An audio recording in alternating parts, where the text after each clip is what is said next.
The Lord be with you. And with your spirit. A reading from the Holy Gospel according to Luke. Glory to you, O Lord.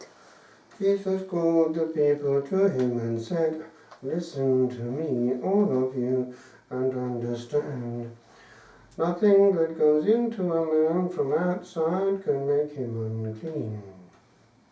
It is the things that come out of a man that make him unclean.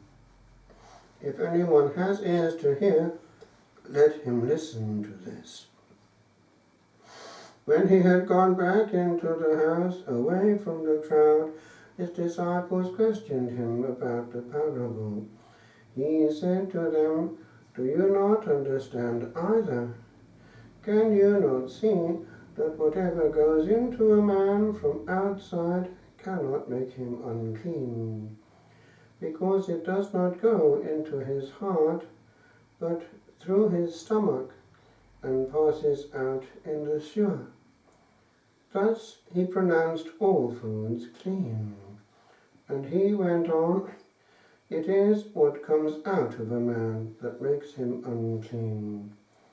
For it is from within, from men's hearts, that evil intentions emerge: fornication, theft, murder, adultery, avarice, malice, deceit, indecency, envy, slander, pride, folly. All these evil things come from within and make a man unclean." The Gospel of the Lord. Praise to you, Lord Jesus Christ.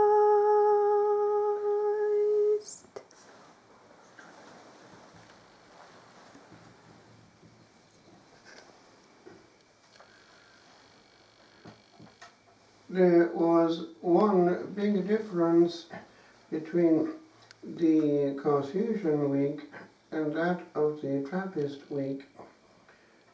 Whereas at La Trappe it was perpetual silence, and the cell was a virtual cell in which the soul was known to God alone, and his past was hidden in the past. In the Carthusian week there was the weekly walk, and it could be an element of betrayal of what was within, for then certain surprises might come out. And one could see from talking to one or the other what their interests might be, for one talks willingly about what interests one. The truth will out. And what is the truth? We have an interesting list. There is nothing new under the sun.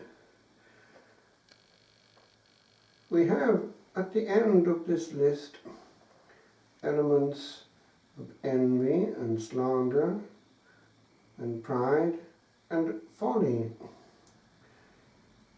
Envy and jealousy are amongst the most powerful and insidious motivations and motives, driving forces in human comportment, and they explain many things.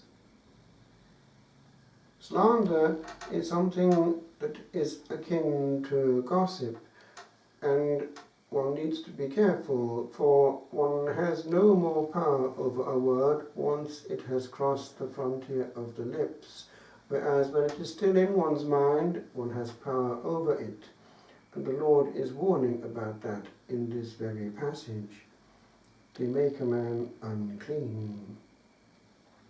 But then we have pride, and the willingness to be centre stage in conversation, for instance, to hog the conversation, is indirectly an indication that we want to be noticed. We have power over people in the measure in which we silence them. We sit in the throne. We guide the conversation, and the conversation has to follow what is of interest unto us. And then this unexpected bit in the tale, folly. Now, the use of the gift that God has given to mankind of the sense of humour is not folly. Its abuse, the incapacity to be serious, frivolity, is an abuse, and we don't have to go there. The person who is incapable of being serious is not really funny. The whole gem of a joke is in its complete unexpectedness, and therefore it has to be precisely in a context that one would not expect it. One thinks of even the saints in the way that they would use it. John the 23rd had an interesting sense of humour. Even John Henry Newman, English, British, Oxfordian though he was, had it too, in his own way.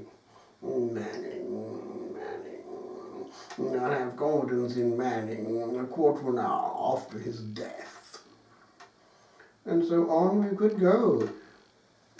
The now very much studied Father Willie Doyle had a huge sense of humour. He is somebody who embodied the best of the Irish wit and used it well. Even in the inferno of the trenches, when writing home, he was able to do so with tongue in cheek. Therefore, these people knew how to heal with the correct use of tales of the unexpected. With regard to the first reading, we are here coming into being. We are coming on track in the series of inventions. Let us make man in our own image. And by the way, if we're in the image of God and have a sense of humour, it means that we've got it from somewhere. What an interesting God we have. And the Lord himself actually does make use of humour. Talking to the Pharisees. Straying in out and that, and swallowing the camel. and then trying to pull out the splinter out of the eye of the brother, not seeing the plank in one's own. Interesting scene if one looks at it. But we have here what happened on earth corresponding to what happened in heaven. There's going to be the test. And here we have already the mention of the tree of knowledge. Now, the authors have looked at creation and seen in the separation of light from darkness a possible reference to the separation of the angelic world. There was already a fall before we came on track, and of course the demon, precisely out of envy and jealousy and hatred and spite, is trying to get his own back and get this bit on his side, tempting with good things, which is always what he does. It has to look interesting to get our attention. The garden, a garden of Eden, a garden of delight. And the man is asked to cultivate it. But eventually, after the fall, that cultivation is going to be in some way under a curse, because there are going to be thorns and briars working against him, and the sweat is going to come to his brow. However, in itself, work is a collaboration with the great worker himself. The word poet means maker. Poem is to make, and we are always hand in hand with our maker, both in cultivating the garden that he's given us to look after, that part of creation, and also, if one is in the married state, creating new life with his power. Man and God working precisely hand in hand. And in the sacerdotal sphere, man and the Holy Spirit working hand in hand. This Mass is the monthly Mass of the Holy Spirit, and we need to be aware that we have power in our very words, in our limbs, in our creation, in also our capacity to bring joy and healing, because after all, joy is one of those gifts of the Holy Spirit which the great saints did cultivate, the likes of Philip Neri. They were attractive saints. It is a grace to be asked for. Wherever we go, we draw and we don't repel by bad fumes.